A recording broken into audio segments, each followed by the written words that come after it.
दोस्तों, अगर एक लाइन में पूछा जाए कि यूजीसी क्या है, तो यूजीसी भाजपा का चरित्र प्रमाण पत्र है, जो चीख चीख कर कह रहा है कि भाजपा दलित और पिछड़े जाति की है, ठाकुर और ब्राह्मणों की नहीं। ये तो भाजपा का पहले से ही दोहरा चरित्र रहा है बांटने का, और बांटना इन्होंने शुरुआत से ही अभी तक बांटने की राजनीति ही करी है। परंतु अब जो यूजीसी का बिल ला दिया है, यूजीसी का जो कानून लागू कर दिया है, उससे तो इन्होंने ब्राह्मण और ठाकुरों को दलित, पिछड़ा, एससी, एसटी, ओबीसी से बिल्कुल अलग कर दिया सवर्णों को। आजकल एक ज्वलंत मुद्दा बना हुआ है यूजीसी, और यूजीसी का कड़ा विरोध देखने को मिल रहा है पूरे भारत देश के अंदर, जहां पर जो यूजीसी कानून के तहत सवर्णों को बिल्कुल ही हाशिए पर धकेला जा रहा है, और यहां पर पहली बार एससी, एसटी के साथ में ओबीसी को भी शामिल किया गया। नमस्कार दोस्तों, मैं दीपक रावत आपके साथ में, और आप देख रहे हैं गढ़वाल एक्सप्रेस। अपर कास्ट समाज जो मोदी भक्ति में दर्री चटाई बिछाता फिर रहा था, मोदी भक्ति में इतना लीन था कि उसकी आंखें नहीं खुली थी, परंतु अब जब ये यूजीसी बिल आ गया है तो अब सवर्णों की आंखें खुल रही हैं। अब जाके उन्हें पता चल रहा है कि उन्होंने क्या किया, अपने पैरों पर कुल्हाड़ी मारी या अपने बच्चों के भविष्य पर कुल्हाड़ी मारी है। जो लोग कल तक बीजेपी के हर काम को राष्ट्रहित, देश हित और मास्टर स्ट्रोक बता रहे थे बीजेपी का, आज उन लोगों के गले से थूक नहीं घूटा जा रहा है। बीजेपी के महेश शर्मा ने तो खुलकर कहा था एक बार कि जो लोग मोदी और योगी को अपना नहीं समझते हैं, वो अपने बाप को नहीं समझते हैं। जो लोग मोदी और योगी को अपना नहीं समझते हैं, वो लोग देश के गद्दार हैं। आप भी सुनिए क्या कहा था उन्होंने। अरे जो मोदी और योगी को अगर अपना नहीं समझते तो वो अपने बाप को भी अपना नहीं समझेंगे।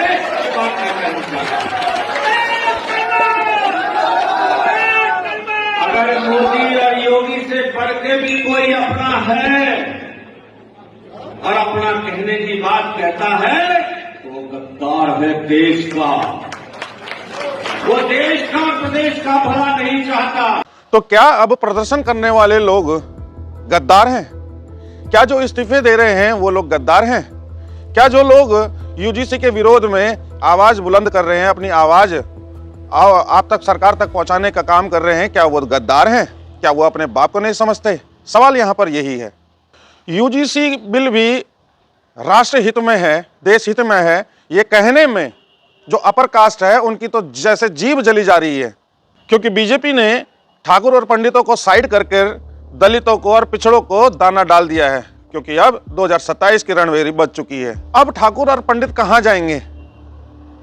एक गंभीर बात है कि अब ठाकुर और पंडित कहां जाएंगे ये तो मुझे नहीं पता, परंतु जो दलित और जो पिछड़ा है वो तो दूध का जला था ना, इसीलिए वो अब छाछ भी फूक फूक कर पिएगा, यानी कि वो कदम भी फूक फूक कर रखेगा।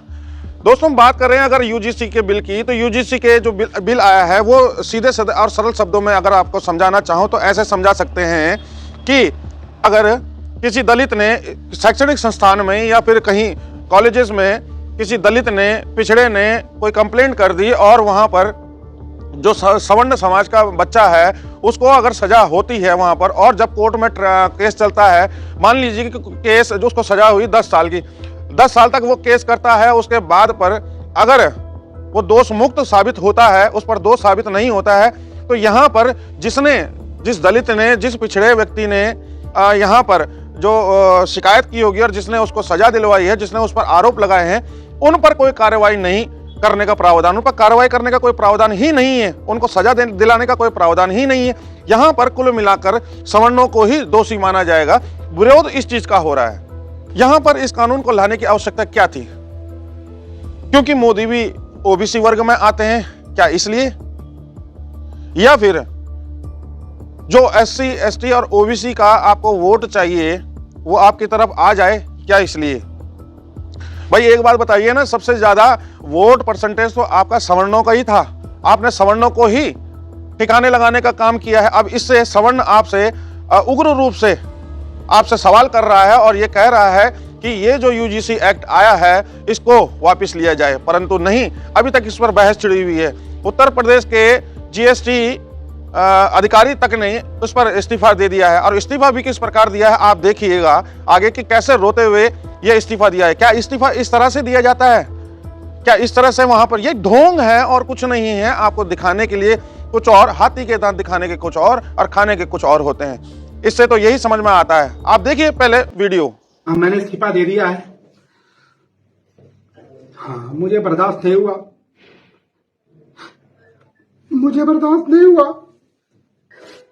जिसका नमक खाते हैं उसका जियार अदा करना चाहिए। अब सवाल आपसे ये पूछना चाहता हूं पब्लिक से कि क्या इस प्रकार कोई इस्तीफा आपने देखा है इतिहास में, जिंदगी में अपनी? क्या ऐसे इस्तीफा होता है? ये तो वही वाली बात हो गई कि मान ना मान मैं तेरा मेहमान। वीडियो बनाते हुए वहां पर कैमरा ऑन करते हुए फोन कर कर अपनी ही पत्नी को रोते हुए कहते हैं कि मैं ये दुख नहीं देख सकता, मैंने जिसका नमक खाया है उसके साथ मैं ऐसा होते हुए नहीं देखता। माफ करना अधिकारी महोदय, आपने योगी या मोदी का नमक नहीं खाया है, आपने उनके घर जाकर वो नमक नहीं खाया। आप एक प्रशासनिक पद पर हैं जहां पर जनता के टैक्स के पैसे से आपको तनख्वाह मिलती है, आपके जो वेतन भत्ते होते हैं वो सब जनता के टैक्स के पैसे से मिलता है आपको। तो आपने देश का नमक खाया है, जनता का नमक खाया है, आपने किसी नेता का नमक नहीं खाया है। यह आपकी उस टुच्ची सी मानसिकता को दर्शाता है जिसमें आप ये कहते हैं कि मैंने महाराज जी का नमक खाया है। तो ऐसे नेताओं की भरमार है हमारे देश में और हमारे समाज में, और हमारे जो राष्ट्रीय दल हैं उनके अंदर ऐसे कई नेताओं की भरमार है जो चाटुकारिता करना ज्यादा अच्छे से जानते हैं बजाय काम करने के। एक बात और कहना चाहूंगा कि एक समय पर कांग्रेस भी एक ऐसा ही बिल लाई थी, लगभग ऐसा ही बिल लाई थी, कम्युनल बिल। उस बिल का ड्राफ्ट ऐसा था कि जिसमें कहीं भी कोई भी लड़ाई झगड़ा होता है तो दोषी केवल सवर्ण को ही माना जाएगा।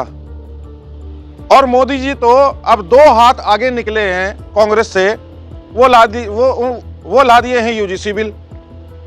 अब यूजीसी में भी कुछ ऐसा ही है कि कहीं भी कोई भी बात होती है, कोई भी लड़ाई झगड़ा होता है या फिर कुछ बात होती है, कोई आरोप प्रत्यारोप होता है तो हर हाल में दोषी सवर्ण को ही माना जाएगा। अब आप तय कीजिए कि बच्चों का भविष्य क्या होना है, उज्जवल या अंधकार में। अब जब लड़ाई झगड़े और आरोप प्रत्यारोप का दौर स्कूलों तक से ही, शैक्षणिक संस्थानों से ही शुरू हो जाएगा तो सोचिए किस प्रकार वहां पर सवर्ण का बच्चा खुले मन से पढ़ाई कर पाएगा। क्या वो डरा सहमा नहीं रहेगा? तो चलिए मैं जनता से आपसे अनुरोध करता हूं कि आप लोग यूजीसी के पक्ष में हैं या विपक्ष में हैं, आप ये चाहते हैं या नहीं चाहते हैं, कृपया करके मुझे कमेंट के माध्यम से अपनी राय जरूर व्यक्त कीजिएगा।